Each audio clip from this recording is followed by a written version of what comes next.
দেশে নিবন্ধিত ৫১তম রাজনৈতিক দল ডাকসুর সাবেক ভিপি নুরুল হক নূরের গণ অধিকার পরিষদ জিওপি।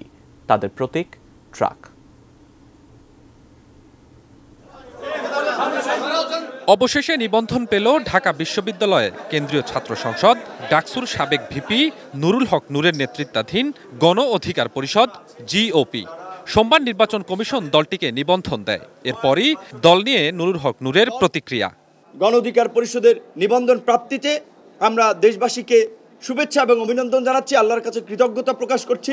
কেন আগে নিবন্ধন পায়নি, এবার কেন পেল, এরও ব্যাখ্যা দেন তিনি। ফ্যাসিস্ট সরকারের পতনের পরে রাষ্ট্রীয় প্রতিষ্ঠানগুলো তাদের মতো সক্রিয়ভাবে কার্যক্রম করছে, তারা জনগণের আশা আকাঙ্ক্ষাকে ধারণ করে এগিয়ে যাচ্ছে।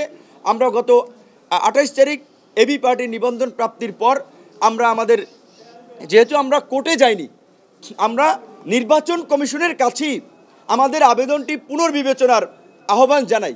নির্বাচন কমিশন সমস্ত তথ্য এবং সব কিছু পর্যালোচনা করে তারা নীতিগতভাবে সিদ্ধান্ত নিয়ে আমাদেরকে নিবন্ধন দিয়েছে।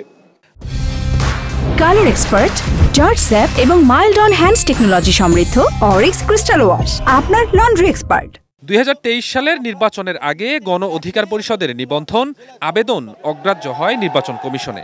রাজনৈতিক পট পরিবর্তনের পর গত ২৮ আগস্ট আবারও আবেদন জানান। এবার ৫ দিনেই নিবন্ধন পেল নূরের দল। Swapan Ahmed, ATN news, Dhaka.